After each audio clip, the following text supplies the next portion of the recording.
And there's other tools too that I've talked about with the students that I've noticed filmmakers use to keep us wondering what's going to happen next.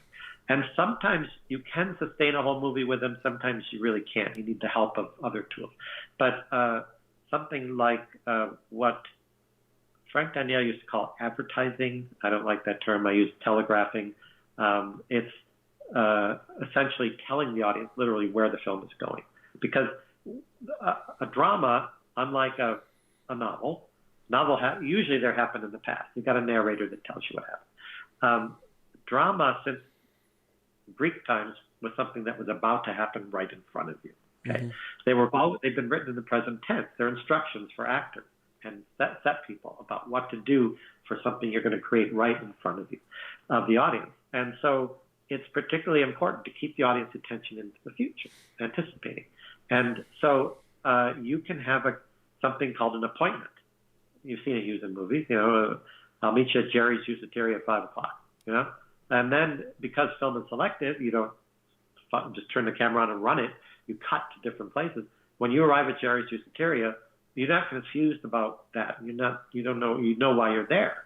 So you maintain anticipation and also you're not coherent. Another one that can be used as a deadline. It's called a deadline or a ticking clock. You've got 5 days to bring the Duke back.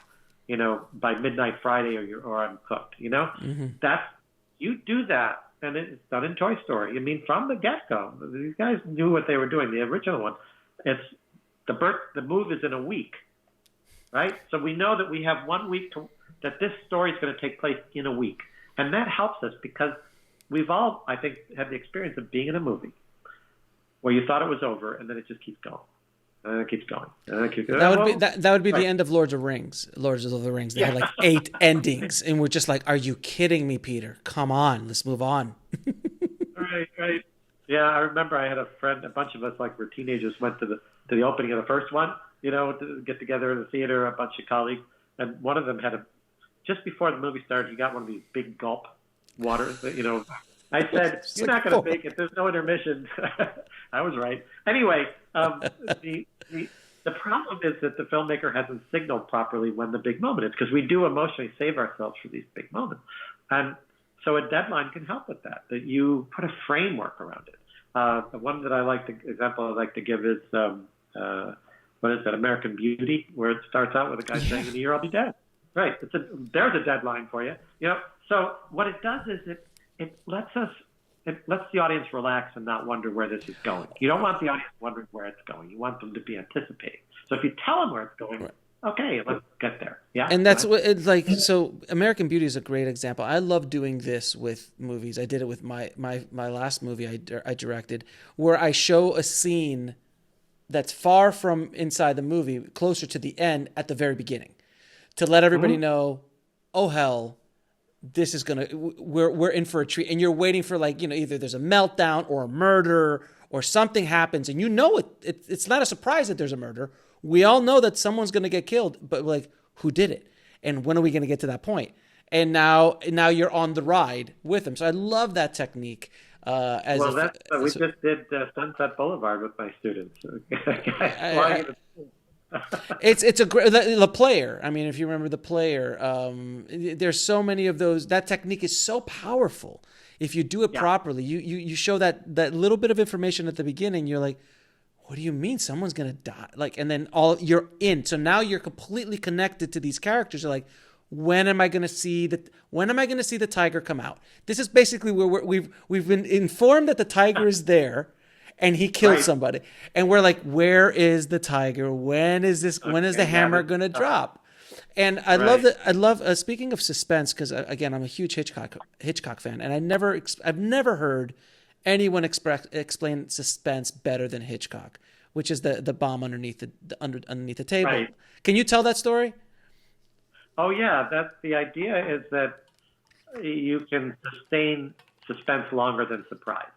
The effect of surprise is 15 seconds, I think, and suspense maybe 15 minutes. And the difference would be that if you have two people sitting in a cafe talking, and then a bomb blows up, okay, you had a shock effect. But if you reveal to the audience ahead of time that there's a bomb under the table, then every line of dialogue is imbued with this dramatic irony. And every line of dialogue has a double meaning. I mean, when somebody says, do you think I should get another coffee? Well, I'm not sure, and tick, tick, tick, tick, tick. Suddenly that innocuous line has a huge impact. And that's another one of the tools is dramatic irony. I have to let my students know, the characters don't have to know everything all the time. You can, reveal things and just not let them see certain things. But what was the big rule? But what was the big rule that Hitchcock said that you cannot break when doing that technique? Do you remember? Oh, no. Tell me. So the technique of the suspense is he did it once in a movie and the audience was very angry at him, which is you show them the bomb and it's ticking, but under no circumstances can that bomb go off and kill the characters. You cannot let that happen, he goes, because the audience will be very angry with you. If you kill them like surprise, that's fine. But if you you torture them for 15 minutes and then you still kill them, you lose the audience. And I was like, because he did it in one of his early movies. I forgot, it was Foreign Correspondent or something like that, where there was a bomb on the bus, and we knew the bomb was on the bus, and it was ticking, and it blew up, and everyone was like, no, you can't. There's a contract. There's a contract. Yeah. We have an agreement here. You can't do something like that. So.